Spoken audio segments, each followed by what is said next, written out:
Hi అండి, బాగున్నారా? ఈరోజు నేను మీకు గవ్వలండి ఎలా చేయాలో చూపిస్తున్నానండి. వరిపిండి సగ్గుబియ్యం రెండిటితో కలిపి చేసిన గవ్వలండి. నేనైతే డిఫరెంట్గా చేస్తున్నానండి.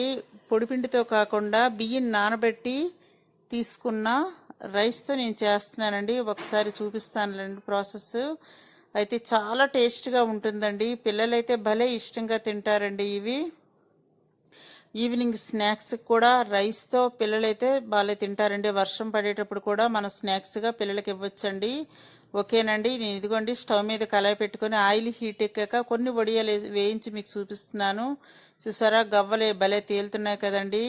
క్రిస్పీగా నోట్లో పెడితే కరిగిపోయేటట్లుగా ఉండే గవ్వలండి, చాలా బాగుంటాయండి.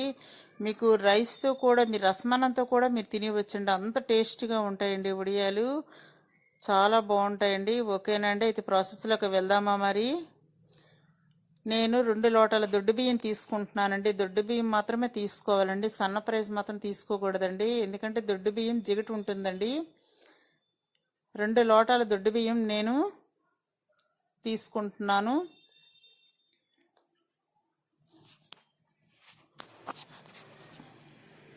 మనం రైస్ శుభ్రంగా కడుక్కోవాలండి. చిన్న చిన్న టెక్నిక్స్తో మనం చేసుకోవాలి, అప్పుడే ఏవైనా మనకి మంచిగా వస్తాయండి. చూసారు, రైస్ శుభ్రంగా కడుక్కోవడం వల్ల మనకి ఆ వడియాలు క్రిస్పీగా గుల్లగా చాలా బాగుంటాయండి. వైట్గా చాలా బాగా వస్తాయండి. ఇలా ఓవర్ నైట్ నేనండి నానబెడతాను, అంటే 12 అవర్స్ నానబెట్టుకోవాలండి.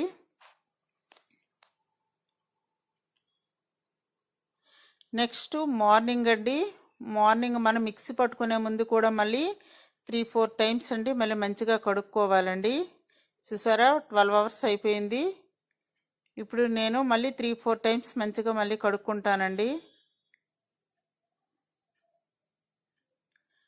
నెక్స్ట్ కడుక్కునేక మిక్సీ పట్టుకున్నానండి. వీడియో కట్ అయిపోయిందండి, సారీ అండి. స్టవ్ మీద పాత్ర పెట్టుకున్నాను. లోటాడు 2 లోటాల కంటే 18 లోటాలు వాటర్ వేయాలండి. అలాగే లోటాడు బియ్యం కండి 9 లోటాల వాటర్ పడుతుందండి. 2 లోటాలు కాబట్టి 18 లోటాల వాటర్ అండి. ఈ పాత్ర సాలదు, పక్కన వేరే స్టీల్ పాత్ర మరొకటి పెట్టుకుంటానండి. ఇందులో ఈక్వల్గా వాటర్ వేసుకుంటాను. ఇందులో 9, అందులో 9.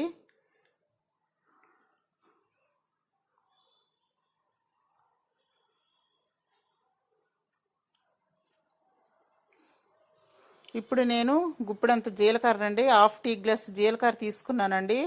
అంటే ఇందులో ఒక గుప్పెడు, అందులో గుప్పెడు జీలకర్ర నేను వేస్తున్నానండి. నెక్స్ట్ సాల్ట్ అండి, గడ్డపు తీసుకుంటున్నాను.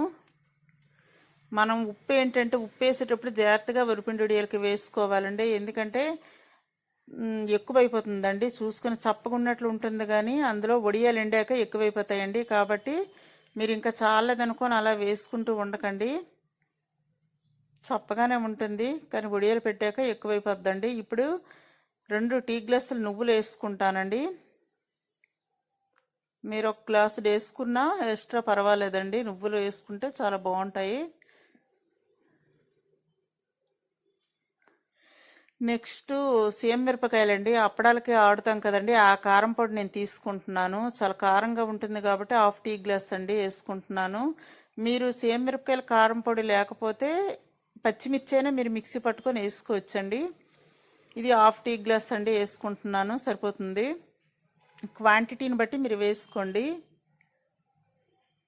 2 లోటాడైతే హాఫ్, ఇంకా హాఫ్ అందులో వేసుకోవచ్చండి. 2 లోటాలు కాబట్టి హాఫ్ టీ గ్లాస్ వేస్తున్నానండి.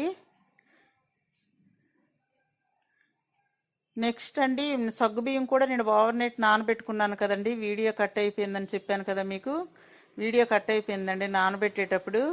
అవి నేను శుభ్రం కడుక్కున్నాక అందులో 9 లోటాల వాటర్ వేసి ఉడికించుకుంటానండి మెత్తగా. చూసారా, ఉడికించుకున్నాను. ఇలా తెల్ల పూస లేకుండా ఇలా మెత్తగా ఉడికించేసుకోవాలండి. అప్పుడే మీకు వడియాలు బాగుంటాయండి. ఏమాత్రం మీకు తెల్ల పూస ఉన్నా వడియాలు గట్టి వచ్చేస్తాయి.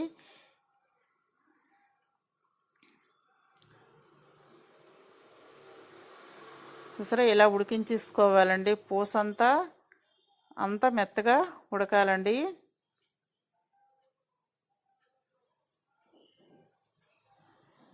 ఇప్పుడు మనం మరిగిన వాటర్లో మనం వేసుకుందామండి. వాటర్ మరిగిన తర్వాత ఇవి వేసేసుకుందాము. నెక్స్ట్ నేను బియ్యం కూడా మిక్సీ పట్టుకున్నానండి. బియ్యం ఏంటంటే ఉడియాలకు మెత్తగా ఆడుకోవాలండి. అది కూడా వీడియో కట్ అయిపోయిందండి. మెత్తగా మనం బియ్యం మిక్సీ పట్టుకొని ఇప్పుడు ఈ సగ్గు బియ్యం వేసిన వెంటనే అది కూడా వేసేసుకోవాలండి. వేసుకున్నాక ఫైవ్ మినిట్స్ సిమ్లో ఉడకనిచ్చాక మెత్తగా ఉడకాలండి. ఉడికిన తర్వాత మనం సిల్క్ సారీ మీదైనా మనం కవర్ మీదైనా మనం పెట్టుకోవచ్చండి. చల్లగా అయిన తర్వాత చాలా బాగుంటాయండి. ఓకేనండి.